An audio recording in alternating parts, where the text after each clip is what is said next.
I am not sorry for something I didn't do, and I am not sorry for the things I did do. This opening line is fiercely defiant. The speaker shows no remorse for any action, setting a confrontational and unapologetic tone right from the start. Mr. O'Neill, listen, stop, listen to me. You're not going to raise your voice again. I'm not going to raise my voice again. I'm not. I will have you removed from this courtroom. I can sentence you without you being present. Yes, ma'am. You don't conduct I yourself. understand, Your Honor. Thank you. But I will say, I'm sorry for your loss. Here, there's a noticeable shift.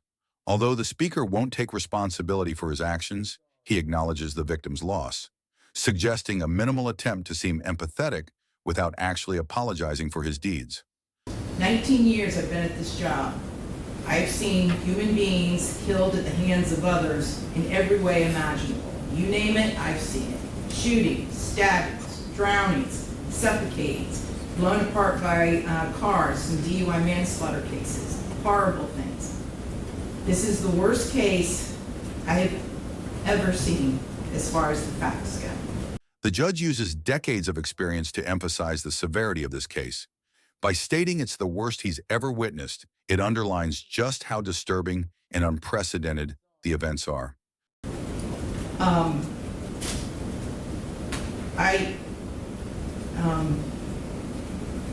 When the person from fire department, when he testified, and when he said that he retrieved the body of Ronivia O'Neill from the home, and all he could do was sob. It took every ounce I had not to start sobbing too. Because there is no way any person with any feeling could have witnessed or seen the photos of what occurred that night. The firefighter's testimony reveals deep emotional trauma. Even a trained professional is overwhelmed by what he saw, highlighting the extreme horror and cruelty of the events. And not be haunted for the rest of your life. I know I will be. For the rest of my life, I'll be haunted by what I saw as far as the evidence and just the abject cruelty of it all. The abject cruelty.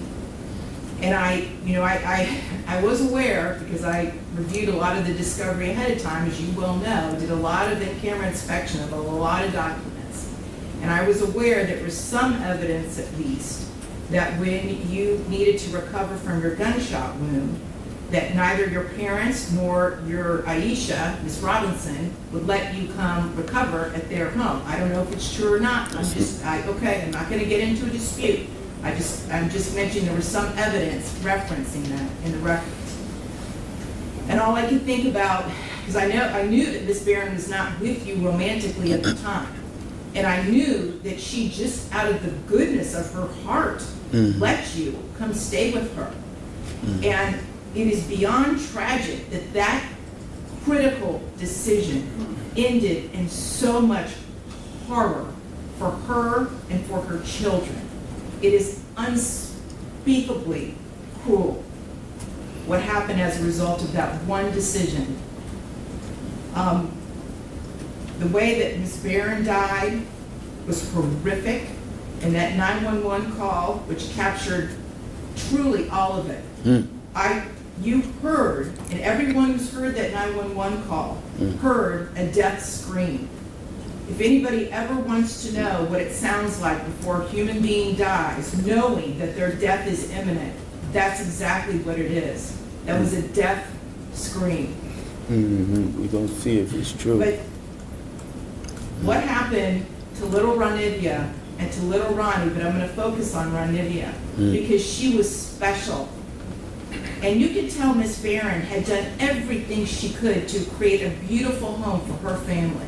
I noticed that the Ronivia's bedroom, before you set it on fire, you could tell she tried so hard to make her feel like a princess. Kenyatta did everything she could.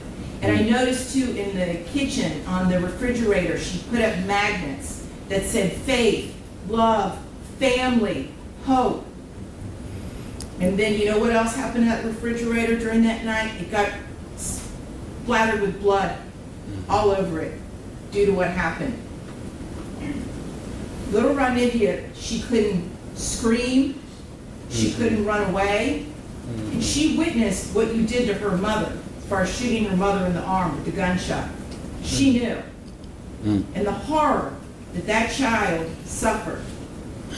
And she already had a life where she was born with challenges regarding her physical and her mental disabilities.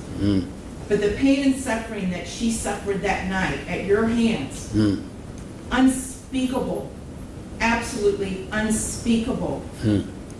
And at the moment, that first time you struck her with that hatchet, and little Ronnie testified that all he could see was tears coming out of his sister's face.